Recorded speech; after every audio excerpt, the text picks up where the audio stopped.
నమస్తే, welcome to Suman TV. నేను విష్ణు. ప్రస్తుతంతో పాటు మార్కెట్ అనలిస్ట్ ఈదర్ రామకృష్ణ గారు ఉన్నారు. వారితో మాట్లాడదాం. సార్ నమస్తే. సార్ ఈదర్ రామకృష్ణ గారు. నమస్తే అండి. సార్ ఈదర్ రామకృష్ణ గారు, ఒక $1 మిలియన్ క్వశ్చన్ లాంటిది. ఒక ట్రేడర్ యొక్క సైకాలజీ, మైండ్ సెట్ అనేది ఎలా ఉండాలి? ట్రేడింగ్లో బాగా డబ్బులు సంపాదించాలి అంటే ఎటువంటి స్ట్రాటజీస్ని పద్ధతిగా ఫాలో అవ్వాలి అంటారు? ఎటువంటి విషయాల పట్ల అవగాహన పెంపొందించుకుంటే అతను ఒక సక్సెస్ఫుల్ ట్రేడర్గా ముందుకి కొనసాగుతాడు? అదేవిధంగా ఎటువంటి విషయాల పట్ల సరైన అవగాహన లేకుండా ట్రేడింగ్ చేస్తే అపజయాల్ని మూటగట్టుకొని ఫెయిల్యూర్స్లోకి జారుకుంటారు? ట్రేడింగ్ సైకాలజీ అన్నారు కాబట్టి, అంటే అసలు సైకాలజీ అనే పదం జనరల్గా బిజినెస్లో ఎక్కువ రాదు. సైకాలజీ అంటే మెడికల్ ప్రొఫెషన్కి సంబంధించిందో లేకపోతే సైకియాట్రిస్ట్కి సంబంధించిందో వాటికి సంబంధించిన ప్రొఫెషన్స్లో వస్తూ ఉంటుంది. జనరల్ సైకాలజీలో ఈ ట్రేడింగ్ సైకాలజీ అనేది కొంచెం ఇంపార్టెంట్, అంటే ఎక్కువ వినిపిస్తూ ఉంటుంది.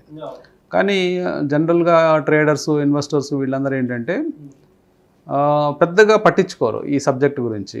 అంటే మెయిన్ కీ రోల్ ఇదేనండి, అంటే ఇదే కీగా ఉంటుంది. ఎందుకు బిజినెస్లో ఒక సైకాలజీ రోల్ వస్తుంది అనేది మనం ఆలోచిస్తే, మీరు ఏ బిజినెస్ చేసేవాళ్ళనైనా మీరు అబ్జర్వ్ చేస్తే దాంట్లో ఒక లొకేషన్ ఇంపార్టెన్స్ ఉంటుంది. అంటే ఆ బిజినెస్ ఎక్కడ పెట్టాడు, ఏ లొకేషన్లో పెట్టాడు, అక్కడ అతని ప్రోడక్ట్కి ఎలాంటి డిమాండ్ ఉంటుంది. సో అతను మంచి ప్రోడక్ట్ ఇవ్వగలిగితే, మంచి డిమాండ్ ఉన్న ప్రోడక్ట్ కనుక సంబంధించిన బిజినెస్ పెట్టుకోగలిగితే అతను ఈజీగా సక్సెస్ అవ్వడానికి ఛాన్స్ ఉంటుంది, ప్రాబిలిటీ కూడా ఎక్కువ ఉంటుంది. సైకాలజీ అనేది ఎందుకు కీ రోల్ అవుతుందంటే ట్రేడింగ్లో, ఇక్కడ అంతా నెంబర్స్తో ముడిపడి ఉందండి. అంటే మొత్తం నెంబర్సే, కొన్న ప్రైసెస్, అమ్మిన ప్రైసెస్. ట్రేడింగ్ చేయడం అంటే రెగ్యులర్గా నెంబర్స్తో మనం డీల్ చేస్తూ ఉంటాం. ఈ నెంబర్స్ అన్నీ కూడా పర్టికులర్గా ఆ ట్రేడర్ మైండ్లో ఉంటాయి. అవి బయట కనిపించవు ఎవరికి. చుట్టుపక్కల వాళ్ళు చూస్తున్నా, అతన్ని అబ్జర్వ్ చేసినా కానీ అతను ఎలాంటి ట్రేడ్లో ఉన్నాడు, అతను లాభంలో ఉన్నాడా, ఆ ట్రేడ్లో నష్టంలో ఉన్నాడా, లేకపోతే ఎలాంటి పరిస్థితుల్లో ఉన్నాడు అనేది అది కేవలం అతని ఒక్కడికే తెలుస్తుంది. మనం ట్రేడింగ్ అనేది ఒక బిజినెస్ రూపంగా తీసుకున్నా కానీ ఇక్కడ సైకాలజీ రోల్ వస్తుంది. ఎందుకు రోల్ వస్తుందంటే ఎమోషన్స్ అనేవి, అంటే మనకి ఫియరు, గ్రీడు, ఇలాంటివన్నీ కూడా, యాంగ్జైటీ, ఇలాంటివన్నీ కూడా మనకి పెద్ద పాత్ర పోషిస్తూ ఉంటాయి. సో అందువల్ల ట్రేడింగ్ సైకాలజీ అనేది చాలా ఇంపార్టెంట్ అంశంగా మనం పరిగణలోకి తీసుకోవాలండి. సో ఇది నెగ్లెక్ట్ చేస్తే ట్రేడింగ్లో సక్సెస్ అందుకోవటం చాలా దుర్లభమే అని చెప్పచ్చు. సో నెక్స్ట్ ట్రేడింగ్ సైకాలజీ, అసలు మనము ఒక ట్రేడింగ్లో సక్సెస్ అవుతున్నామా లేదా అనేది మనకి ఎలా తెలుస్తుంది? అంటే కేవలం డబ్బులు వచ్చినంత మాత్రాన ఒక ట్రేడ్లో, 4 ట్రేడ్లో సక్సెస్ అని చాలామంది ఫీల్ అవుతారు. కానీ సక్సెస్ అనేది ఆ విధంగా మనం పరిగణనలో తీసుకోవడానికి లేదు. ఎందుకంటే 4 ట్రేడ్లో వచ్చిన డబ్బులు కేవలం 1 ట్రేడ్లోనే మొత్తం పోవచ్చు. ఇలాంటి సందర్భాల తర్వాత మొత్తం ఓవరాల్ అకౌంట్ నెగిటివ్గా వెళ్తూ ఉంటుంది.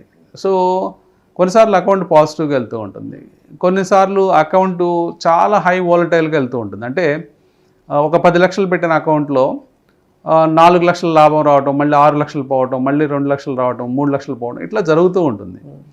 సో ఓవరాల్గా ప్రాఫిట్లో ఉన్నా కానీ ఈ హై స్వింగ్స్ అనేవి, అంటే లాభాలు నష్టాలు అనేవి హై వాలటిలిటీ ఉంటే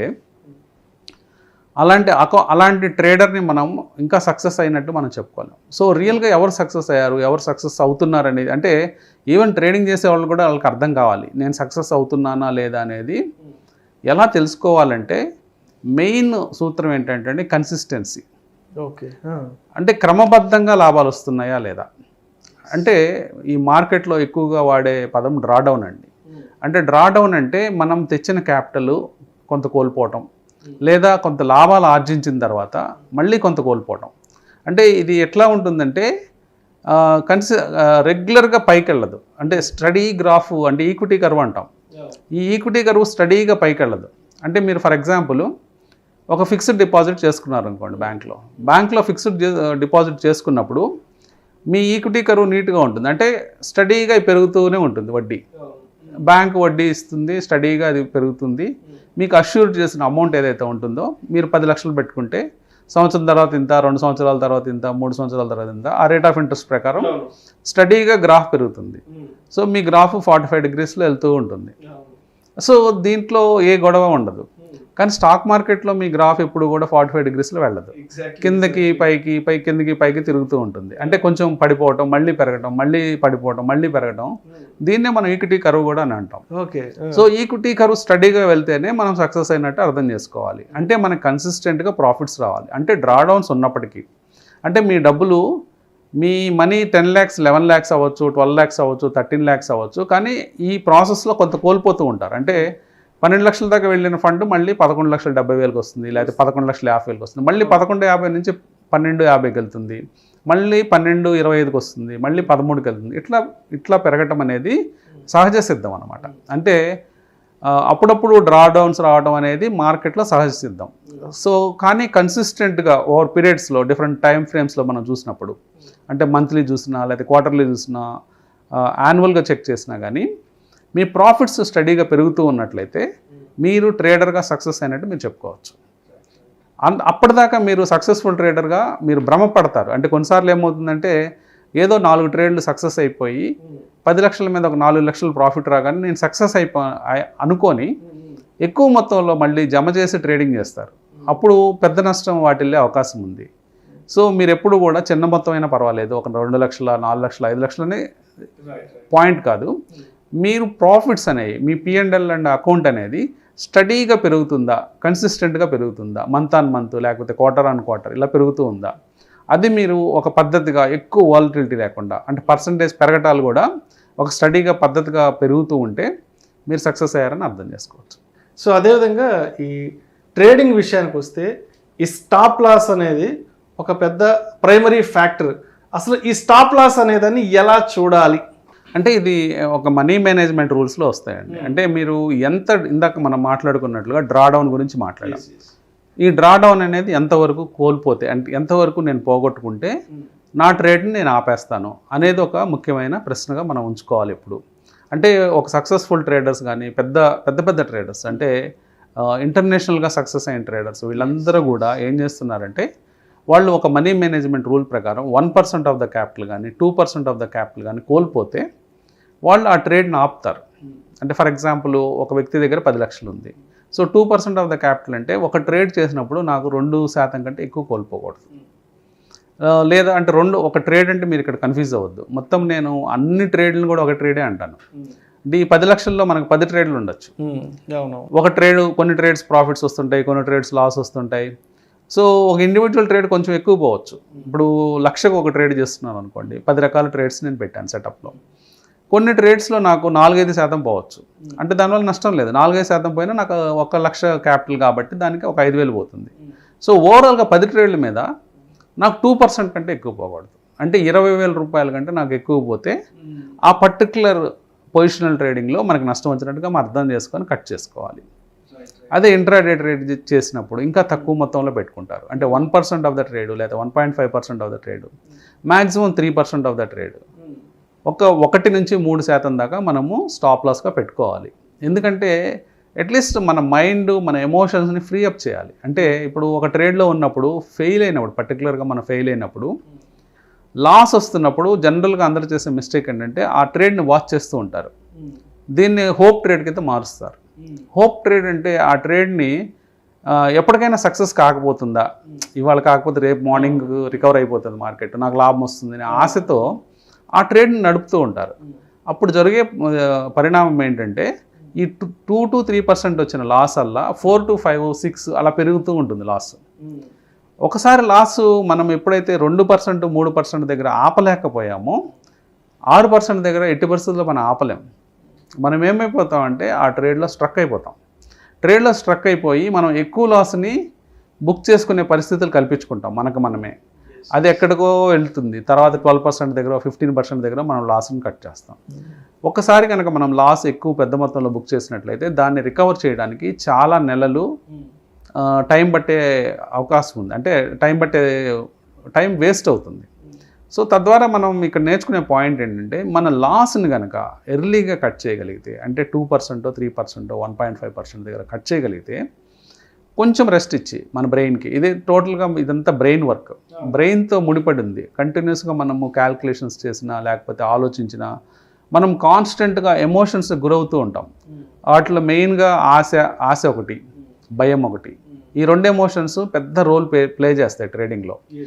ఈ దీన్నే ఫియర్ గ్రీడ్ అని అంటాము. ఆ ఫియర్ గ్రీడ్లో వలలో చిక్కుకుపోతాం, లవ్ ఎఫెక్షన్ అని. ఈ చిక్కుకుపోయి ఈ ఫియర్ గ్రీడ్లో ఇంకా మనం బయటపడలేకపోతూ ఉంటాం. సో అందుకని చెప్పేసి ఈ మనీ మేనేజ్మెంట్ రూల్స్లో ముఖ్యంగా ఒక కట్ ఆఫ్ పాయింట్ పెట్టుకోవాలి. అది 2%, 3%, 1.5% పెట్టుకొని కట్ చేయడాన్ని మనం స్టాప్ లాస్ అంటాం. లాస్ని అరికడదాం. లాస్ని అరికట్టడం కరెక్ట్గా తెలుగులో చెప్పాలి అంటే, లాస్ని అరికట్టి మనము ఒక రోజు రెస్ట్ తీసుకుందాం, లేకపోతే 2 రోజులు రెస్ట్. ట్రేడింగ్ చేయొద్దు. అసలు మనం ఎక్కడ తప్పులు చేసుకున్నాము ఇవన్నీ ప్రతి ఒక్క ట్రేడర్ చేయాల్సిన పని ఏంటంటే ఒక జర్నల్ రాసుకోవాలి. నా ట్రేడ్లో నేను పలానా చోట ఫెయిల్ అయ్యాను, ఈ కారణాల చేత నా సెటప్లో కొంత ప్రాబ్లం ఉంది, లేకపోతే నా స్ట్రాటజీలో కొంత ప్రాబ్లం ఉంది, ఇక్కడ ఫెయిల్ అయ్యానని జర్నల్ రాసుకున్నట్లయితే కొన్ని వారాలు కొన్ని నెలల తర్వాత మీ పుస్తకం మీరు చదువుకుంటే మెజారిటీ ఆఫ్ ద టైమ్ ఒకటే మిస్టేక్ మీకు వస్తుంది. జనరల్గా స్టాక్ మార్కెట్లో చేసే 10 మిస్టేక్స్ ఏమన్నా ఉంటే మనకి 1-2 మిస్టేక్సే ప్రతి ఒక్కరికి తారసపడతాయి. ఎందుకంటే మనము 7-8 విషయాల్లో స్ట్రెంత్ ఉంటుంది ప్రతి ఒక్కరికి. కొంతమందికి మొదటి 2 పాయింట్లలోనే ఎప్పుడూ సఫర్ అవుతూ ఉంటారు, కొంతమంది 7-8 పాయింట్లలో సఫర్ అవుతూ ఉంటారు. కాబట్టి మనం సఫర్ అయ్యే పాయింట్స్ మన సైకాలజీ ప్రకారం 1-2 మాత్రమే ఉంటాయి. సో మనం జనరల్ రాస్తే ఏమవుతుందంటే మనం చేసే తప్పులు రిపీటెడ్గా చేస్తూ ఉంటాం. రిపీటెడ్గా చేసే తప్పులు ఆ జనరల్ ఆ బుక్లో హైలైట్ అవుతాయి.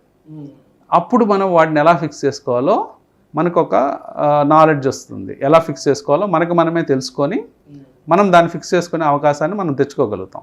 అది జనరల్ రాయకపోతే మనం ఎప్పటికీ ఆ విషయం తెలుసుకోలేము కొన్నిసార్లు ఎక్కడ తప్పు చేస్తున్నాం అనేది. ఇది చాలా ఇంపార్టెంట్ అండి. సో అదేవిధంగా ఇందాక మీరు స్ట్రాటజీ గురించి మాట్లాడారు కదా. ఈ ట్రేడింగ్ అనగానే ఫస్ట్ మాట్లాడుకునేది స్ట్రాటజీ. అంటే ఒక పర్సను ట్రేడింగ్లో సక్సెస్ అయ్యాడు అంటే అతను కొన్ని మంచి స్ట్రాటజీస్ని ఫాలో అయ్యి ఉంటాడు అనేసి ఎక్కువ చెప్పుకుంటుంటాం కదా.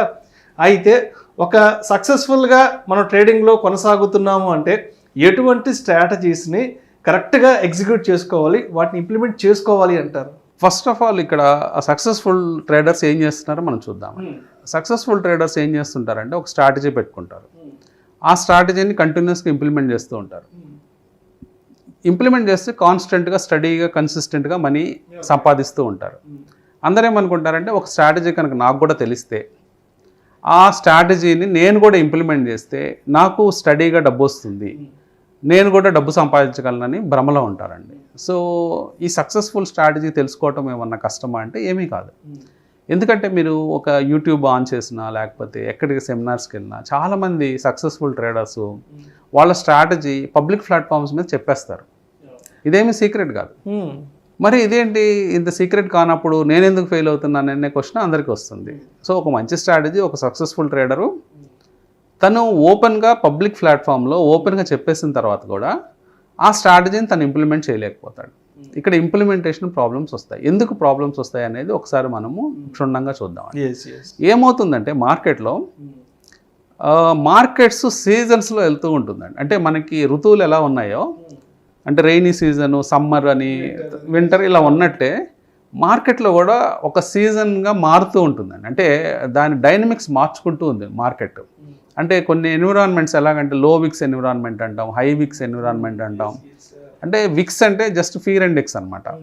ఇండియా విక్స్ అని ఒక చిన్న ఇండికేటర్ ఉంటుందండి. ఆ ఇండికేటర్లో ఏం చెప్తుందంటే మార్కెట్లో ఎంత ఫియర్ ఉందో చెప్తుంది. ప్రజెంట్ ఇండియా విక్స్ లో ఉందండి. అంటే ఫియర్ చాలా తక్కువ ఉన్న ఎన్విరాన్మెంట్లో మనం ఉన్నాం. ఎందుకంటే మనము బిగ్ మూవ్స్ చూడలేదు. గత కొన్ని నెలల నుంచి చిన్న మూవ్స్ చూస్తున్నాం. ఒకరోజు పెరిగినా తక్కువ పెరుగుతుంది, పడినా తక్కువ పడుతుంది. సో ఇలాంటి ఎన్విరాన్మెంట్లో ఉన్నప్పుడు ఒక రకమైన అదే స్ట్రాటజీని ఒక రకంగా ఉపయోగించాలి. అట్లాగే ఒక హై విక్స్ ఎన్విరాన్మెంట్ ఉంటుంది. అలాంటి టైమ్స్లో మనము అదే స్ట్రాటజీని ఇంకో రకంగా ఉపయోగించాల్సిన అవసరం ఉంటుంది. అట్లాగే ఇంకొక ఎన్విరాన్మెంట్ వాలటిలిటీ పెరుగుతూ ఉంటుంది. ప్లేయర్స్ ఎందుకంటే ఈ సీజన్ మార్కెట్ ఎలా మార్చుకుంటుందంటే మార్కెట్ అనేది అదొక ఎంటిటీ అయినప్పటికీ అది ఒక కంబైన్డ్ సైకలాజికల్ ఇంపాక్ట్ అండి. అంటే ఇంతమంది కోట్ల మంది, వందల లక్షల మంది ట్రేడ్ చేస్తున్నప్పుడు వాళ్ళందరి మనస్సు అనమాట. అంటే సమిష్టి మన్నది. అంటే కంబైన్డ్ మైండ్ అది. సో ఈ కంబైన్డ్ మైండ్ అనేది ప్లేయర్స్ మారినప్పుడల్లా ఈ కంబైన్డ్ మైండ్లో కొంత చేంజెస్ వస్తాయి. ఈ చేంజ్ వచ్చినప్పుడే స్టాక్ మార్కెట్లో ఆ సీజన్ మార్చుకుంటూ వెళ్తూ ఉంటుంది అది.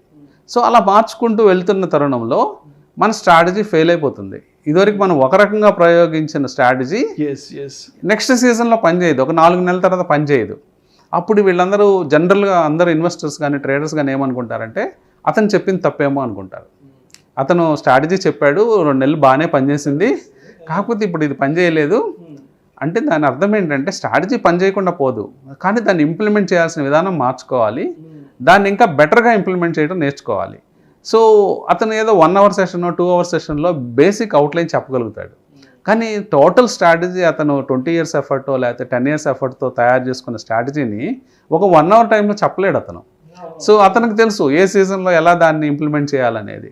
సింపుల్గా లేమెన్ భాషలో నేను ఎక్స్ప్లెయిన్ చేయాలంటే, సో అందరికీ షెఫ్స్ విషయంలో తీసుకుందాం. కొన్ని హోటల్స్లో ఫుడ్ చాలా టేస్టీగా ఉంటుంది, కొన్ని హోటల్స్లో ఫుడ్ అంత బాగోదు, కొన్ని హోటల్లో చాలా ఘోరంగా ఉంటుంది. కానీ కారణం ఏంటి? అందరూ అవే పదార్థాలు వాడతారు, అందరూ అదే ఉప్పు అదే కారం వాడతారు. కానీ షెఫ్ చెయ్యి మారగానే మొత్తం విషయం మారిపోతుంది. ఎందుకంటే అది ఎంత కంట్రోల్డ్గా అది కుక్ చేయాలి, ఏ టైంలో ఏ మసాలా లేకపోతే ఏ సాల్ట్ ఎప్పుడు వేయాలనేది అతనికి కరెక్ట్గా తెలుసు. టైమింగ్. సో అందుకని ఆ పర్టికులర్ హోటల్లో ఫుడ్ అనేది కన్సిస్టెంట్గా బాగుంటూ ఉంటుంది. వేరే హోటల్స్కి వెళ్ళినప్పుడు ఒక రోజు బాగుంటుంది, ఇంకో రోజు బాగోదు. సో జనరల్గా కొత్త ప్లేయర్స్ అందరికీ ఇదే గొడవ. వాళ్ళందరూ పాపం ఒక స్ట్రాటజీ నేర్చుకుంటారు, ట్రై చేస్తారు, కానీ 2 నెలల తర్వాత మళ్ళీ ఆ స్ట్రాటజీ మూలపడిపోతూ ఉంటుంది. వాళ్ళ దాంట్లోనే వాళ్ళు ఇంకొక స్ట్రాటజీకి జంప్ అవుతూ ఉంటారు. సో ఈ జంప్ అవడంలో అసలు ముందు పోయింది, ఇంకో రెండోది కూడా మళ్ళీ ఇదే టైం. అంటే 1 నెల బాగుంటుంది, తర్వాత 2 నెలలు బాగోదు. కొన్ని స్ట్రాటజీలు ఎత్తుకోగానే బాగోవు, అవి తర్వాత 2 నెలల తర్వాత బాగుంటాయి, ఆ టైంకి ఇతను ఉన్నాడు. సో ఈ స్ట్రాటజీ విషయంలో అందరూ నేర్చుకోవాల్సిన విషయం ఏంటంటే అండి, ఒక మంచి స్ట్రాటజీ పట్టుకున్న తర్వాత దాని మీద మన ఎక్సర్సైజ్ మొదలు పెట్టాలి. దాన్ని అక్కడితో వదిలిపెట్టకుండా మీరు మంచి స్ట్రాటజీస్ యూట్యూబ్లో చూసుండొచ్చు. ఆ స్ట్రాటజీ అంత మాత్రమే కాదు, ఆ 1 hour ఎపిసోడ్లో అవ్వదు.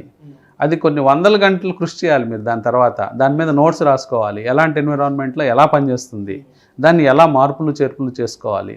అలాగే మీ గ్రూప్లో ఎవరైనా మంచి ఎక్స్పర్ట్ ఉంటే అతని సలహాలు తీసుకోవడం, దాన్ని ఇంకా ఇంప్రవైజ్ చేసుకోవడం, ఫ్రెండ్స్తో డిస్కస్ చేయడం.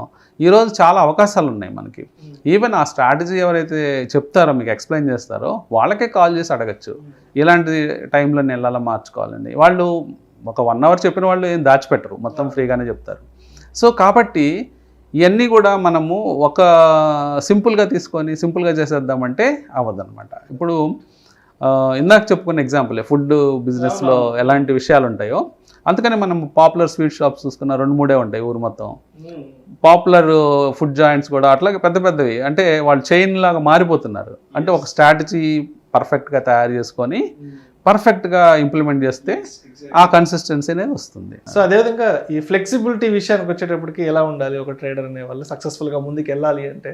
మెయిన్గా మనం సక్సెస్ఫుల్ ట్రేడర్స్ ఎప్పుడు చూస్తే వాళ్ళకి చాలా హై ఫ్లెక్సిబిలిటీ ఉంటుందండి. అంటే వాళ్ళు ఈ టైంలో చాలా అంటే ట్రేడ్లో ఫుల్గా ఇన్వాల్వ్ అయిపోతారు. వాళ్ళు టోటల్ ఫండ్స్ కూడా మొత్తం ఒకే ట్రేడ్ మీద పెట్టేస్తారు. వితిన్ 1 hourలో వాళ్ళు మైండ్ చేంజ్ చేసుకుని నేను రాంగ్ చేశాననే విషయాన్ని వాళ్ళు 1 గంటలోనే ఒప్పేసుకోవచ్చు. ఒప్పేసుకోవటం అంటే ఏం లేదు, ఆ ట్రేడ్ తీసేస్తారు. ఆ ట్రేడ్ తీసేసేసి వెంటనే ఇంకో ట్రేడ్ సెటప్లోకి వెళ్ళిపోతారు. అంత ఫ్లెక్సిబిలిటీ ఉంటుంది వాళ్ళ మైండ్లో. ఎందుకంటే వాళ్ళు ఇప్పుడు సపోజ్ 1% లాస్ వచ్చింది, నేను తప్పు చేశానని అర్థమైంది. నేను ట్రేడ్ చేసినప్పుడు నేను ఎంట్రీ అంటే నా టైమింగ్ రాంగ్ అయింది, లేకపోతే నేను ఎంట్రీ రాంగ్ టైంలో తీసుకున్నాను అనేది నాకు కొద్ది నిమిషాల తర్వాత కొన్ని గంటల తర్వాత అర్థమైంది. నాకు అర్థమైన తర్వాత అప్పటికే 1% లాస్లోకి వెళ్ళిపోయాను.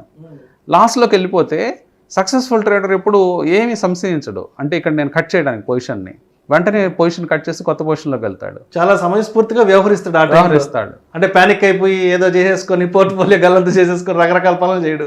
అంటే ఇక్కడ కొత్త ట్రేడర్స్ ఏం చేస్తారంటే బేసిక్గా వాళ్ళు చేసే పని ఏంటంటే, నాకు ఈ 1% లాస్ వచ్చింది కదా, ఇది రికవర్ అవగానే నేను తీసేస్తాను అనుకుంటాడు. అది రికవర్ అవ్వదు, అది ఇంకా లాస్లోకి పోతుంది. 1% లాస్ వల్ల 2%, 3%, 4%, అది ఇంకా లాస్ ఎక్స్పాండ్ అవుతూ ఉంటుంది. సో అతను టోటల్గా కన్ఫ్యూజ్ అవుతాడు. సో అది మెయిన్ ట్రేడర్కిను అంటే సక్సెస్ఫుల్ ట్రేడర్కి ఫెయిల్యూర్ ట్రేడర్కి ఉన్న తేడా అండి. సో ఫ్లెక్సిబిలిటీ అనేది చాలా ఇంపార్టెంట్. అంటే వాళ్ళ బాడీలో ఆ ఫ్లెక్సిబిలిటీ వాళ్ళు తెచ్చుకొని వాళ్ళు ఫాస్ట్గా మార్పులు చేర్పులు చేయటం, లేకపోతే అడ్జస్ట్మెంట్స్ అంటాం. కొన్ని స్ట్రాటజీస్కి అడ్జస్ట్మెంట్స్ అవసరాలు ఉంటాయి, అడ్జస్ట్మెంట్స్ చేసుకోవటము. తర్వాత ఒక పాయింట్ తర్వాత నాకు ఈ ట్రేడ్ వద్దు అనే నిర్ణయం తీసుకోవడం చాలా ఇంపార్టెంట్ అండి.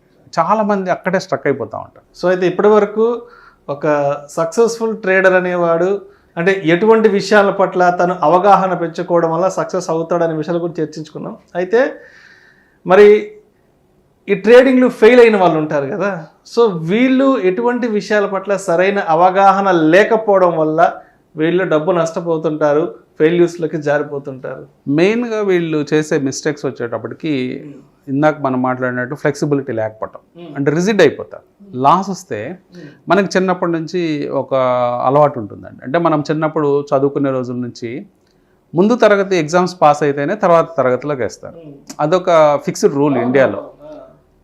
వేరే కంట్రీస్లో అలా ఉండదు, ఎవాల్యూట్ చేస్తారు. ఈ స్టూడెంట్ ఎలాంటి ప్రతిభావంతుడా కాదా, ఇతను ఎంత పర్ఫామ్ చేయగలడు అనేది ఎవాల్యూట్ చేసేసి టీచర్ అతని ఫేస్ చూసి మార్కులు వేసి పంపించేస్తుంది, నెక్స్ట్ క్లాస్కి ప్రమోట్ అయిపోతాడు. ఇండియాలో అలా కాదు. మార్క్ సిస్టమ్ ఎలా ఉంటుందంటే ఎగ్జామ్లో పాస్ కావాలి, ఎగ్జామ్లో పాస్ అయితేనే ముందుకి. ఇక్కడ మార్కులే కొలమానం. సో మనము 21 సంవత్సరాలు 22 సంవత్సరాలు చదువుకొని బయటకు వస్తాం కాలేజ్ నుంచి వచ్చేటప్పటికి మన మైండ్లో ఒక ఫిక్స్డ్ రూల్ ఏర్పడిపోతుంది, మనం పాస్ అయితేనే నెక్స్ట్ ప్రమోషన్ అని. అది ట్రేడింగ్లోకి తీసుకొస్తారు. ట్రేడింగ్లో తీసుకొచ్చినప్పుడు ఎలా ఉంటుంది, నేను ఈ ట్రేడ్లో సక్సెస్ అయితేనే నెక్స్ట్ ట్రేడ్ అనే ఆలోచన మన సైకాలజీ చెప్తుంటుంది, పాత సైకాలజీ. అది రాంగ్.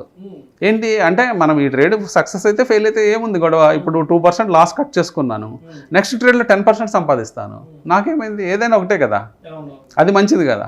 అలా కాకుండా ఈ ట్రేడ్నే చూసుకుంటా కూర్చుంటే ఇది ఇంకా ఎక్కువ లాస్ అయిపోతుంది. సో ఇది మెయిన్ ప్రాబ్లం అండి. అంటే ఈ బ్లాక్ని బ్రేక్ చేసుకోవాలి అందరూ.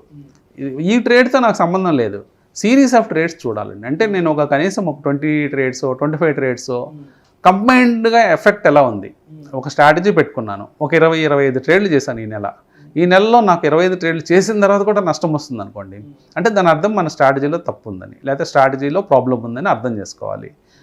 లేదా నేను ఒకటో ట్రేడ్ ఫెయిల్ అయింది, మూడో ట్రేడ్ ఫెయిల్ అయింది, 8-9 ఫెయిల్ అయినాయి, 14-15 ఫెయిల్ అయినాయి, నో ప్రాబ్లం, ఎందుకంటే మిగతా సక్సెస్ అవుతున్నాయి కదా. అంటే మన సిరీస్లో ర్యాండమ్ సీక్వెన్సెస్ వస్తాయండి. అంటే ర్యాండమ్ సీక్వెన్స్ అంటే ఏ ట్రేడ్ సక్సెస్ అవుతుందో ఏ ట్రేడ్ ఫెయిల్ అవుతుందో ఎవరికి తెలియదు. ట్రేడ్ అయిపోయిన తర్వాతే మనకు తెలుస్తుంది ఈ ట్రేడ్ సక్సెస్ అయింది, ఈ ట్రేడ్ ఫెయిల్ అయిందని. సో మనకి ఆ సీక్వెన్స్ అర్థం కాదు కాబట్టి ఆ ర్యాండమ్ ఆ అన్సర్టనిటీని మనము యాక్సెప్ట్ చేయాలి. యాక్సెప్ట్ చేస్తూ ఓకే ఈ ట్రేడ్ ఫెయిల్ అయ్యాం, ఈ ట్రేడ్ సక్సెస్ అయ్యాం, ఓకే నో ప్రాబ్లం. ఓవరాల్గా 20 ట్రేడ్లు అయిన తర్వాత లేకపోతే 25 ట్రేడ్లు అయిన తర్వాత నేను సక్సెస్ అయ్యానా ఫెయిల్ అయ్యానా అనేది చూసుకుంటే సరిపోతుంది. సో అయితే ఈ లీవరేజ్ విషయంలో ఎలా వ్యవహరించాలంటారు? సో వీళ్ళు ఏం చేస్తుంటారంటే అండి, కొత్తగా వచ్చిన ట్రేడర్స్ అందరూ కూడా లేవరేజ్ ఎక్కువ తీసుకుంటారండి. అంటే ఎక్సెస్ లేవరేజ్ తీసుకుంటారు. ఎక్సెస్ లేవరేజ్ తీసుకోవటం అంటే ఇదివరకు మార్కెట్లో బ్రోకర్ డిస్క్రిప్షన్ మీద ఆధారపడి ఉండేది, స్టాక్ బ్రోకర్ డిస్క్రిప్షన్. అంటే నేను ₹1,00,000 పెడితే ఓకే నువ్వు చేసుకో 10 లక్షలు కానీ వాళ్ళు ఇచ్చేసేవాళ్ళు లేవరేజ్. తర్వాత కొంతమంది బ్రోకర్స్ ఇంకా లిబరల్గా 20 టైమ్స్ ఇచ్చేవాళ్ళు, 20 lakhs పెట్టి చేసుకోని. ఇప్పుడు 20 lakhs మనం పెట్టిన 1 లక్ష ఎంత అండి, కేవలం 5% అంతే కదా. సో 5%లో లాస్ రాగానే మన డబ్బులన్నీ అయిపోయాయి. సో బ్రోకర్స్ ఏం చేసేవాళ్ళు అంటే నీ 1,00,000 అయిపోయింది కాబట్టి ఆపేద్దాం ట్రేడింగ్ని ఆపేసేవాళ్ళు. సో ఇతను 1,00,000 పోగొట్టుకొని ఇంటికి వచ్చేవాడు. సో ఆ లేవరేజ్ అనేది చాలా డేంజరస్ వెపన్ అండి. అట్ ద సేమ్ టైం మనము 1,00,000 పెట్టి 20 lakhsతో మనం ట్రేడ్ చేస్తే లాభం వచ్చిన అలాగే వస్తుంది. 5% ఆ ట్రేడ్లో లాభం వస్తే 1,00,000 వచ్చినట్టు మనం ఫీల్ అవుతాం, నాకు 100% రిటర్న్ వచ్చింది కదా అని. ఈ గ్రీడీనెస్ అనేది కొత్తగా వచ్చిన ట్రేడర్స్లో చాలామందికి ఉంటుంది. సో ఇది తప్పులు జరుగుతున్నాయని చెప్పేసి సెబీ, ఎన్ఎస్సి, ఎక్స్చేంజెస్ ఇవన్నీ కొద్దిగా కంట్రోల్ చేసినాయి. ఇప్పుడు బ్రోకర్ డిస్క్రిప్షన్ తీసేసింది టోటల్గా. తీసేసి ఇది అందరికీ కామన్ రూల్ ఇండియా మొత్తం, కేవలం 4 times మాత్రమే లేవరేజ్ ఇవ్వండి. అంటే 4 times మించి ఇవ్వద్దు. 1,00,000 పెట్టిన వాళ్ళకి 4 లక్షలు ఇవ్వండి లేవరేజ్. ఇలా చేశారు. అయినప్పటికీ కొత్త మార్గాలు ఉన్నాయి. 1,00,000 పెట్టిన వాళ్ళకి 4 కాకుండా ఇంకా వేరే మార్గాల ద్వారా వాళ్ళు ఏం చేస్తున్నారంటే కొంతమంది బ్రోకర్స్ ఇస్తున్నారు. అంటే ఎన్బిఎఫ్సి రౌట్ కానీ తర్వాత మ్యూచువల్ ఫండ్ స్ప్లిట్ చేసి దాన్ని ఇచ్చి కొంతమంది ఫండింగ్ చేస్తున్నారు. మనం పెట్టిన క్యాపిటల్కి డబల్ క్యాపిటల్ అవుతుంది, వాళ్ళు ఫండింగ్ 1+1 చేస్తారు. 1+1 మీద మళ్ళీ 4 times అంటే 8 times అవుతుంది. ఇట్లా వేరే ఆల్టర్నేట్ రూట్స్ ఎత్తుక్కొని లేవరేజ్ తెచ్చుకున్నా కానీ అసలు మనకి ఇంపార్టెంట్ థింగ్ ఏంటంటే మనకి స్కిల్ ఉందా లేదని చాలా ఇంపార్టెంట్. మనం స్కిల్ లేకుండా ఎక్కువ లేవరేజ్తో ప్లే చేస్తే ఫైర్తో ప్లే చేసినట్టే. మనకి ఫైర్ ఫైటింగ్ సిస్టమ్స్, మనము ఫైర్ని బాగా ఎదుర్కోగలమని తెలిసినప్పుడే మనము కొంచెం లేవరేజ్ తీసుకున్నా తప్పులేదు. కానీ అసలు మనకి ఏ స్కిల్ లేకుండా లెవరేజ్ తీసుకుంటే మనము బోల్తా పడే ఛాన్సెస్ ఎక్కువ ఉంటాయి, ఎక్కువ నష్టపోయే ఛాన్సెస్ ఉంటాయి. సో అయితే సాధారణంగా మన పెద్దవాళ్ళు చెప్తుంటారు, జీవితంలోకి పైకి రావాలి అంటే ఒక డిసిప్లైన్డ్గా ఎదగాలి బాబు, ఒక డిసిప్లైన్తోనే ముందుకెళ్ళగలని చెప్తుంటారు కదా. మరి ఈ ట్రేడింగ్ విషయంలో మనం ఈ డిసిప్లైన్ విషయంలో ఎలా ముందుకు సాగాలి అంటారు? ఎటువంటి డిసిప్లైన్స్ పాటించకపోవడం వల్ల డబ్బులు నష్టపోతాము, జీవితం అగాధంలోకి వెళ్ళిపోతుంది? ఇది ఒక మంచి క్వశ్చన్ అండి. డిసిప్లిన్ అంటే జనరల్గా క్రమశిక్షణ అని చెప్పుకుంటారు. సో క్రమశిక్షణ అంటే మన డైలీ లైఫ్లో చూసే క్రమశిక్షణ కాదు ఇది. Right right. ఇదేంటంటే మనం ఒక వ్యక్తిని చూస్తే ఇతను చాలా డిసిప్లిన్డ్ పర్సన్ అంటాం. ఎందుకంటాం? ఒక క్రమశిక్షణతో అతని హ్యాబిట్స్ని బట్టి. అతను ఉదయం లేచి టైం కావచ్చు, లేకపోతే అతను తర్వాత ఆహారపు అలవాట్లు, ఎక్సర్సైజ్ చేసుకోవటము, ఆరోగ్యం మీద అంటే అవన్నీ సహజంగా తీసుకుని చుట్టుపక్కల వాళ్ళతో బిహేవ్ చేసే విధానం అవన్నీ చూసి కనిపించేది, అవన్నీ చూసి మనము అతను డ్రైవింగ్ చేసే విధానం ఇవన్నీ బాగా డిసిప్లిన్డ్గా ఉంటాడు అంటాం. కానీ స్టాక్ మార్కెట్లో డిసిప్లిన్ అంటే వేరే మీనింగ్ వస్తుందండి. అంటే కనిపించేది కాదు, ఇదంతా బ్రెయిన్లో జరిగేది. Brain discipline. అందుకనే ఇక్కడ బాగా డిసిప్లిన్డ్ వ్యక్తులు ఇక్కడికి వచ్చి కూడా చాలా నష్టపోతారు డబ్బులు. లైక్ మిలిటరీ పీపుల్ వస్తుంటారు, లేకపోతే ఎంతో డిసిప్లిన్డ్ వర్కింగ్ క్లాస్ ఇక్కడికి వస్తుంది. వాళ్ళు ఏమనుకుంటారంటే నాకు చాలా డిసిప్లిన్ ఉంది కదా, సో నేను ఈజీగా సక్సెస్ అయిపోతాను, కొంతమంది ఏమనుకుంటారంటే నేను మ్యాథ్ నాకు బాగా వచ్చు కదా, ఇదంతా నెంబర్స్ గేమే కాబట్టి నేను ఈజీగా విన్ అవుతానని కొంతమంది, నేను కాలేజ్ టాపర్ అని కదా నేను ఈజీగా విన్ అవుతానని కొంతమంది, నేను పెద్ద పెద్ద బ్యాంకుల్లో పనిచేశాను, మార్కెట్ గురించి నాకు అవగాహన ఉంది, అలాగే నేను నా ప్రొఫెషన్లో టాప్ కదా. ఫర్ ఎగ్జాంపుల్ ఒక ఎక్స్పర్ట్ డాక్టర్ కావచ్చు, లేకపోతే ఇట్లాంటి వ్యక్తులు కూడా నేను నా ప్రొఫెషన్లో నేను టాప్ కాబట్టి ఈ ప్రొఫెషన్ నథింగ్ అనుకొని చాలామంది వచ్చి డబ్బులు పోగొట్టుకునే ఛాన్సెస్ ఉన్నాయండి. దీనికి కారణం ఏంటంటే ఇది టోటల్లీ డిఫరెంట్ గేమ్ అండి. అంటే ఇది ఒక గేమ్లా తీసుకుంటే, ఒక ప్లేలా తీసుకుంటే ఇది అసలు ఒక అంతుపట్టని ఆట అనమాట, మైండ్ గేమ్. సో అందుకనే సక్సెస్ రేటు మొన్న సెబీ పబ్లిష్ చేసిన జర్నల్ మనం చూసినట్లయితే 99.99% ఫెయిల్ అవుతున్నారు. వాళ్ళు కేవలం చూపించడానికి 90% చూపించినా దాంట్లో మిగతా 9.9% కేవలం 1,50,000 మాత్రమే సంపాదిస్తున్నారు. నితిన్ కామత్ కూడా రీసెంట్గా అదే అండి, అంటే ఈ 9% కూడా నేను తీసేస్తాను. ఎందుకంటే ఒక వ్యక్తి 1,50,000 సంపాదించి ఒక సంవత్సరం మనుగడ సాగించలేడు ఇండియాలో. 1,50,000 సరిపోదు అతనికి కేవలం ట్రేడింగ్కి నా ప్రొఫెషన్గా పెట్టుకుంటే. సో నేను వాళ్ళని కూడా సక్సెస్ఫుల్గా కన్సిడర్ చేయను. అందుకని మనం లెక్కలు చూస్తే 99.9% ఫెయిల్ అవుతూ ఉన్నారు స్టాక్ మార్కెట్లో, పర్టికులర్గా ట్రేడింగ్ జోన్లో. సో కారణం ఏంటంటే చాలామందికి ఈ విషయాలన్నీ తెలియకపోవటం. తర్వాత ఇంకొక మేజర్ మిస్టేక్స్ అంటే చిన్న చిన్న సూక్ష్మమైన అంశాలు అర్థం కావండి స్టాక్ మార్కెట్లో. ఒకటేంటంటే ట్రేడింగ్ చేసేటప్పుడు మనము సాటర్డే సండే కూర్చొని చాలా వర్క్ చేస్తాం, స్ట్రాటజీ బిల్డ్ చేయడానికి కానీ, లేకపోతే బ్యాక్ టెస్టింగ్ కానీ ఒక కాన్సెప్ట్ ఉంది. అంటే బ్యాక్ టెస్టింగ్ అంటే గతంలో నేను ఈ స్ట్రాటజీని ఇంప్లిమెంట్ చేస్తే నాకు ఎంత డబ్బు వచ్చే అవకాశం ఉండేది అనేది చెక్ చేసుకోవటం. ఇట్లాంటి పనులన్నీ మనం సాటర్డే సండే కూర్చొని చాలా మంచి స్ట్రాటజీ మనం తయారు చేసుకొని పెట్టుకుంటాం. కానీ అదే స్ట్రాటజీని మనం ఇంప్లిమెంటేషన్లోకి వెళ్ళినప్పుడు అది మనకి పనిచేయదు. ఎందుకు పనిచేయదంటే మనం కామన్ సెన్స్ని ఒక పాయింట్లో కట్ ఆఫ్ చేయాలండి. అంటే మనం సాటర్డే సండే యూజ్ చేసే కామన్ సెన్స్ని ట్రేడ్ ఇంప్లిమెంటేషన్ టైంలో కట్ ఆఫ్ చేయాలి, కేవలం రూల్ బుక్నే ఫాలో కావాలి. ఓకే. సో ఇక్కడ ఒక చిన్న అంటే మనము ఏదైతే పదార్థాన్ని ఉపయోగించి మనం ఒక స్ట్రాటజీని తయారు చేస్తామో ఇంప్లిమెంటేషన్ అప్పుడు ఆ పదార్థాన్ని వాడకూడదు, కామన్ సెన్స్ అనే పదార్థాన్ని. ఎప్పుడైతే అది వాడతామో మనం ఫెయిల్ అయిపోతాం. ఇది చాలామందికి అర్థం కాదు. ఎందుకంటే ట్రేడ్ ఫెయిల్ అవుతున్నప్పుడు సడన్గా స్ట్రాటజీ మార్చి ఇంకోటి ఏదో చేద్దామని ట్రై చేస్తారు. అది చాలా ఇంకా డేంజర్ అనమాట. ఇక్కడ మామూలుగా 2% పోతే అక్కడ 8% పోతుంది. సో అందుకని మనం at least certain set of trades వరకు, అంటే కనీసం ఒక 20-30 ట్రేడ్లు కంటిన్యూస్గా చేసి చూసి, అంటే ఎగ్జాక్ట్గా రూల్స్ ఫాలో అయ్యి మనం ఏదైతే రూల్స్ రాసుకున్నామో ఏదైతే అనుకున్నామో యాజ్ ఇట్ ఈస్గా ఇంప్లిమెంట్ చేసి మనం సక్సెస్ అవుతున్నామా లేదనేది మనం చెక్ చేసుకోవాలి. చెక్ చేసుకున్న తర్వాత సక్సెస్ అవుతున్నామంటే దాన్ని కంటిన్యూ చేసుకుంటే సరిపోతుంది. అదే డిసిప్లిన్డ్గా చేసుకుంటూ వెళ్ళాలి. నెక్స్ట్ స్టాక్ మార్కెట్లోకి వచ్చేవాళ్ళు, పర్టికులర్గా ట్రేడింగ్ ఫీల్డ్లోకి వచ్చేవాళ్ళు జనరల్గా సర్టనిటీ మీద అంటే క్రేవింగ్ ఉంటే, అంటే నాకు సర్టన్గా రిటర్న్స్ రావాలి అట్లా అనుకునే వాళ్ళు మాత్రం ఈ ఫీల్డ్కి రావద్దండి, స్టాక్ మార్కెట్ ట్రేడింగ్కి రావద్దు పర్టికులర్గా. ఎందుకంటే సర్టన్గా రిటర్న్స్ రావు ఇక్కడ. మిగతా అన్ని అసెట్ క్లాసెస్లో మీరు గోల్డ్ మీద ఇన్వెస్ట్ చేసినా, లేకపోతే రియల్ ఎస్టేట్లో ఇన్వెస్ట్ చేసినా, బ్యాంక్ ఎఫ్డీలు పెట్టుకున్నా, ఏ అసెట్ క్లాస్లోకి వెళ్ళినా మనకి సర్టనిటీ అనేది ఇండియాలో ఉంది. అంటే బ్యాంక్స్ ఫెయిల్ అయినా గవర్నమెంట్ ఇచ్చేయడం ఇట్లా జరుగుతుంది కాబట్టి మనకి ఇబ్బంది రాలేదు ఎప్పుడు. అలాగే రియల్ ఎస్టేట్ కూడా కంటిన్యూస్ భూమిలో చాలా డెకేడ్స్ నుంచి ఉండటం వల్ల ఇబ్బంది రాలేదు. గోల్డ్ అనేది వరల్డ్ వైడ్ భూమిలో ఉండడం వల్ల, అంటే వరల్డ్ వైడ్ రేట్లు పెరుగుతూ ఉండటం వల్ల ఇబ్బంది రాలేదు. కానీ అదే విషయాన్ని స్టాక్ మార్కెట్లో కూడా నాకు సర్టన్గా రావాలి, ఫిక్స్డ్గా రిటర్న్స్ రావాలనుకునే వాళ్ళు ఇబ్బందులు పడే ఛాన్స్ ఉందంటే ఇక్కడ రాదు. అలాగే ఫెయిల్ అవుతున్నప్పుడు లేకపోతే లాస్ వస్తున్నప్పుడు దాన్ని ఎట్లా హ్యాండిల్ చేయాలనేది చాలామందికి అర్థం కాదండి. అంటే ఇంకా కన్ఫ్యూజన్లోకి వెళ్ళిపోతారు. ఇంకా కన్ఫ్యూజన్లోకి వెళ్ళి ఇంకా దాన్ని గజిబిజ్ చేసుకొని ఇంకా అది ట్రేడింగ్ సిస్టమ్ని ఫెయిల్ చేసుకుంటారండి. సో ఇవన్నీ చాలా చిన్న చిన్న సూక్ష్మమైన విషయాలు. మనకి ఈ ట్రేడింగ్ సైకాలజీ మీద చాలా తక్కువ వీడియోస్ అందుబాటులో ఉన్నాయి మనకి ఇంటర్నెట్లో. ఈ స్టాక్ మార్కెట్ మీద సబ్జెక్ట్ సెర్చ్ చేస్తే చాలా లక్షల వీడియోలు దొరుకుతాయి. ట్రేడింగ్ సైకాలజీ మీద సెర్చ్ చేస్తే కేవలం కొద్ది వీడియోస్ ఉంటాయి. అది కూడా తెలుగులో చాలా తక్కువ ఉంటాయి. అసలు ఇంగ్లీష్లోనే తక్కువ ఉన్నాయి విచిత్రంగా. ఎందుకంటే ఎవరికి ఈ సబ్జెక్ట్కి వచ్చే ఇది ఒక డ్రై సబ్జెక్ట్. ఈ డ్రై సబ్జెక్ట్ మాట్లాడడానికి ఎవరు ఇష్టపడరు అంటే తెలుసుకోవడానికి ఇష్టపడరు. అందుకని మీ వ్యూస్ చూసినా కానీ చాలా తక్కువ ఉంటాయి. సో అది ఇష్టపడి నేర్చుకొని కష్టపడ్డ వాటికి డబ్బులు వస్తాయి. సో ఈధర్ రామకృష్ణ గారు, ఇప్పుడు మనం ఏదైనా ఒక యాక్టివిటీ చేసినప్పుడు కొన్ని తప్పిదాలు జరుగుతుంటాయి కదా, మరి ఇలాంటి తప్పిదాల నుంచి ఎలాంటి విషయాలను తెలుసుకోవాలంటారు? పర్టికులర్గా ఈ ఫెయిల్ అయిన వాళ్ళు ఎలాంటి విషయాలను తెలుసుకోరంటారు? మనము ఈ టాపిక్ కొంచెం మనం డిస్కస్ చేసామండి. అంటే మనము ఏదైతే తప్పులు చేస్తుంటామో జనరల్గా జరిగే తప్పులు కొన్నే ఉంటాయండి ప్రతి వ్యక్తికి. అంటే మార్కెట్లో చేసే తప్పులు ఒక 10-15 దాకా ఉండొచ్చేమో, కానీ ఒక వ్యక్తి చేసే తప్పులు ఎప్పుడూ అవే వస్తూ ఉంటాయి. అదే తప్పు చేస్తూ ఉంటాడు. సో ఆ తప్పుల్ని మళ్ళీ రిపీట్ చేస్తూ ఉంటాడు.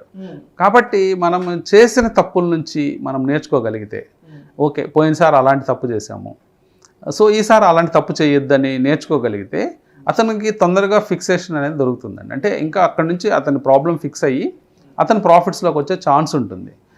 ఇది బయటపడటానికి మనం ఏం తప్పులు చేస్తున్నామో కాన్స్టెంట్గా అనేది తెలుసుకోవడానికి ఒక బుక్లో రాసుకోవాలి. ఓకే, పలానా ట్రేడ్ చేశాను ఈరోజు ఒక తప్పు వల్ల, అంటే మనం చేసుకున్న రూల్ బుక్ని బ్రేక్ చేసుకుంటే మనం ఆ తప్పు రాసుకోవాలి. నేను పలానా రూల్ని బ్రేక్ చేస్తున్నాను, ఆ బ్రేక్ చేయడం వల్లే నేను నష్టపోయాను. అంటే ఫర్ ఎగ్జాంపుల్ ఇందాక స్టాప్ లాస్ టాపిక్ వచ్చింది. ఫర్ ఎగ్జాంపుల్ మన స్టాప్ లాస్ 2%. ఇందాక కామన్ సెన్స్ అనే టాపిక్ గురించి కూడా మాట్లాడాం. 2% స్టాప్ లాస్ వచ్చిన దగ్గర మనం తీసేయాలి పొజిషన్.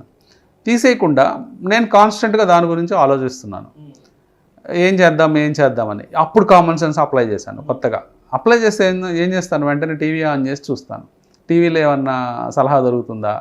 అంటే ఇప్పుడు ఫర్ ఎగ్జాంపుల్ ఒక ఇన్స్ట్రుమెంట్ గురించి మాట్లాడాం. బ్యాంక్ నిఫ్టీ పడిపోయింది అనుకోండి, మనము బై చేసి ఉన్నాం, నష్టం వస్తుంది. ఇప్పుడు మనం టీవీ సెట్ చేసి బ్యాంక్ నిఫ్టీ ఎందుకు పడిపోతుందో కారణాలు అన్వేషించడానికి మనం కూర్చుంటే, లేదా వెబ్సైట్ ఆన్ చేసి, లేదా ఆ పర్టికులర్ వెబ్సైట్స్ స్టాక్ మార్కెట్కి సంబంధించిన వెబ్సైట్స్ చూస్తూ ఉంటే ఏదన్నా న్యూస్ దొరికినంత మాత్రాన మన లాస్ ఆగుతుందా? మన లాస్ ఇంకా ఎక్స్పాండ్ అయ్యే ఛాన్స్ ఉంది, ఇంకా పెరిగే ఛాన్స్ ఉంది. కాబట్టి అప్పుడు మనం కామన్ సెన్స్ అప్లై చేసి దాన్ని ఏదో లేకపోతే ఆ స్ట్రాటజీ ప్రకారం కొంచెం మార్చి, లేకపోతే దాన్ని ఇంకో రకంగా తిప్పి, లేకపోతే డబల్ చేసి క్వాంటిటీలు, ఇలాంటి ఏదో ఒక తప్పు చేసామంటే ఇంకా లాస్ మీకు పెరిగే ఛాన్స్ ఉంటుంది. అప్పుడేం కామన్ సెన్స్ అప్లై చేయాల్సిన పని లేదు. నష్టం వచ్చింది నష్టం యాక్సెప్ట్ చేయాలి. మనం యాక్సెప్ట్ చేసి పక్కకి వెళ్తే ఆటోమేటిక్గా నష్టాలు అనేవి తగ్గుతాయి. మళ్ళీ ఇంకొక అవకాశం మనకి ఎదురుగా ఉండొచ్చు, లాభం వచ్చే అవకాశం. ఆ అవకాశాన్ని అందిపుచ్చుకొని మనం ముందు నెక్స్ట్ ట్రేడ్లోకి వెళ్ళిపోవచ్చు. లేకపోతే ఇదే ఫెయిల్యూర్ ట్రేడ్లో కాన్స్టెంట్గా ఉండే ఛాన్స్ ఉంటుంది. సో అదేవిధంగా ఈ ఫెయిల్ అయిన వాళ్ళు ఎవరైతే ఉంటారో వీళ్ళు మార్కెట్ ట్రెండ్ని ఫాలో అవడంలో ఎటువంటి మిస్టేక్స్ చేస్తుంటారు? మెయిన్గా మార్కెట్ జనరల్గా పెద్దవాళ్ళు చెప్పేది ఏంటంటే, ఒక లీస్ట్ రెసిస్టెన్స్ పాత్లో ఎటైతే మార్కెట్ వెళ్తూ ఉందో ఆ డైరెక్షన్లో మనం ఉంటే, అంటే నదీ ప్రవాహం ఎటు ఉంటే అటు కనుక మనం ఈత కొడితే ఈజీగా ఉంటుంది. ప్రవాహానికి ఎదురుగా మనం ఈదుతూ ఉంటే చాలా కష్టం. ఎందుకు అంత శ్రమ తీసుకోవటం? ఈజీగా ఫ్లో అయ్యే డైరెక్షన్లో మనం వెళ్తూ ఉంటే మార్కెట్ ఈజీగా ఫ్లో అయ్యే డైరెక్షన్ చూపిస్తూనే ఉంటుంది. కానీ చాలామంది ఏంటంటే యాంటిసిపేట్ చేస్తారు, స్పెక్యులేట్ చేస్తారు. అంటే మార్కెట్ ఇక్కడ నుంచి రివర్స్ అవుతుందని. ఆ గొడవ మనకెందుకు? ఆ గొడవతో మనకు సంబంధం లేదు. ఎందుకంటే మార్కెట్లో ఎన్నో వందల వేల ఫోర్సులు మార్కెట్ని ఒక డైరెక్షన్లో మూవ్ చేస్తూ ఉంటాయి. సడన్గా మనం ఎవరు నిర్ణయించడానికి ఈ పాయింట్ నుంచి మార్కెట్ రివర్స్ అవుతుంది, ఈ పాయింట్ నుంచి టర్నింగ్ తీసుకుంటుంది అనేది? మనం ఆ టర్నింగ్ల కోసం చూస్తే అసలు విషయం మనం సంపాదించడం అనేది మర్చిపోతాం. మార్కెట్ని అనలైజ్ చేయడానికి ఎక్కువ సమయం కేటాయిస్తాం. మార్కెట్ని అనలైజ్ చేసే కొద్దీ మనకు వచ్చేది ఏమీ ఉండదు. ఓన్లీ మనకి శ్రమ తప్పితే మార్కెట్ని ఎక్కువ అనలైజ్ చేయకూడదు. సింపుల్గా ఒక 7 year కిడ్ ఒక 5th class స్టూడెంట్ ఎలా చూస్తాడో గ్రాఫ్ని, లేకపోతే ఒక 2nd class స్టూడెంట్ గ్రాఫ్ని ఎలా చూస్తాడో అలాగే చూడాలి టెక్నికల్ అనాలిసిస్ ప్రకారం. టెక్నికల్ అనాలిసిస్ ప్రకారం అక్కడ ఏం కనిపిస్తుందో అదే చేస్తే మనకు డబ్బులు వచ్చే ఛాన్సెస్ ఉంటాయి.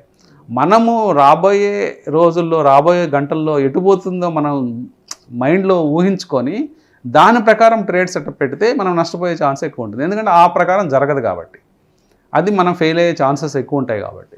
సో సింపుల్గా గ్రాఫ్ ఎటుపోతుందో ఆ డైరెక్షన్లో ట్రేడ్ చేస్తే డబ్బులు వచ్చే ఛాన్స్ ఉంటుంది. ట్రెండ్కి తగ్గట్టుగా మనం వెళ్ళిపోతుంటాం, పోకూడదు కదా. రైట్. సో ఇవన్నీ విషయాలండి, చాలా విషయాలు మనం డిస్కస్ చేసాము. ఈ విషయాలు డిస్కస్ చేసిన వాటిలో ఇంకా ఇన్డెప్త్గా మనం డిస్కస్ చేయొచ్చు. కానీ అంటే ఇప్పటికైనా ఈ విషయాలను కనుక ఎప్పుడు బ్రెయిన్లో పెట్టుకుంటే కొంచెం బెటర్ అయ్యే ఛాన్స్ ఉంటుంది. సో అయితే ఇప్పటివరకు చాలా విషయాలు చెప్పారు. మరి ఈ ఫెయిల్ అయిన వ్యక్తులు చివరిగా చేసే పని ఏంటి ఫెయిల్ అవ్వడానికి? అంటే ఫెయిల్ అవుతూ వస్తే జనరల్గా ఇది కేవలం నష్టాలు మాత్రమే వస్తాయని, అంటే అలాంటి ఆలోచనలు వచ్చి జనరల్గా మానేయడం జరుగుతుంది. అంటే ఇంకా ట్రేడింగ్ ఆపేద్దాం, ఇంకా మనకి ఇది సూట్ కాదని కొంతమంది వెళ్ళిపోతారు. సో వాళ్ళ నష్టము చిన్న మొత్తాలు అయితే పెద్ద పట్టించుకోవాల్సిన అవసరం లేదు. కొంతమంది సరైన స్కిల్ అండి, అంటే ఇది బేసిక్గా అర్థం చేసుకోవాల్సింది ఏంటంటే ఒక స్కిల్ గేమ్. ఈ స్కిల్ మనము నేర్చుకోవడానికి, ప్రాపర్గా నేర్చుకోవడానికి కొన్ని సంవత్సరాలు పడుతుంది. అంటే ఫ్రాంక్గా మాట్లాడుకుంటే కనీసం 2 సంవత్సరాలు 3 సంవత్సరాలు అట్లీస్ట్ ఒక స్ట్రాటజీ మీద మీరు టైం కేటాయిస్తే ఒక 2-3 సంవత్సరాలు పట్టే అవకాశం ఉంటుంది. కాబట్టి 2-3 సంవత్సరాల పాటు మనం శ్రమపడి చక్కగా ఒక స్ట్రాటజీని మనం కంట్రోల్, అంటే దాన్ని ఒక కంట్రోల్డ్గా చేయగలుగుతూ ముందుకెళ్తే లాభాలు వచ్చే ఛాన్స్ ఉంటుంది. కానీ జనరల్గా జరిగే మిస్టేక్ ఏంటంటే ఉన్న 2-3 ఏళ్ళు కూడా మార్కెట్లో రకరకాల స్ట్రాటజీస్ ప్లే చేసుకొని ఆ రకరకాల స్ట్రాటజీలో దేని మీద పట్టు లేకుండా మనము ఎక్కడా కూడా స్కిల్ డెవలప్ చేసుకోకుండా ముందుకెళ్తూ ఉంటే ఏ స్ట్రాటజీలోనూ మనం సక్సెస్ కాము, డబ్బు సంపాదించాం. సో అది ప్రాబ్లం అండి. సో ఇది మెయిన్గా మనం గుర్తించాల్సిందంటే ఇది ఒక స్కిల్ గేము. ఈ స్కిల్ని మనం బాడీలోకి తెచ్చుకోవడం, లేకపోతే మన బ్రెయిన్లోకి తెచ్చుకోవడం, మనం ఒక డిసిప్లిన్డ్గా, ఎమోషనల్లెస్గా, అంటే ఎమోషనల్స్ని మినిమైజ్ చేసుకోవాలి. ఎమోషన్స్ అనేవి మనం టోటల్గా తీసేయలేము, కానీ కొంత ఎమోషన్స్ అని మినిమైజ్ చేసుకొని మనం ముందుకు వెళ్తూ ఉంటే ఆటోమేటిక్గా మనకి సక్సెస్ అనేది దొరుకుతుంది. Thank you so much Edara Ramakrishna గారు. ఇవాళ మా స్టూడియోకి వచ్చి ఇప్పుడున్న మార్కెట్ కండిషన్స్లో ఈ ట్రేడింగ్లో విజయం సాధించాలి అంటే ఈ ట్రేడర్స్ అనేవాళ్ళు తప్పనిసరిగా పద్ధతిగా ఎటువంటి విషయాల పట్ల అవగాహన పెంపొందించుకోవాలి, అదేవిధంగా ఎటువంటి విషయాల పట్ల సరైన అవగాహన లేకుండా ట్రేడింగ్ చేస్తే డబ్బులు నష్టపోయి జీవితాలు అగాధంలోకి వెళ్ళే అవకాశం ఉంది అనే అంశం గురించి చాలా సావధానంగా మీ విశ్లేషణ ద్వారా మన ప్రేక్షకులకు తెలియజేశారు. Thank you so much Edara Ramakrishna garu. Thank you అండి.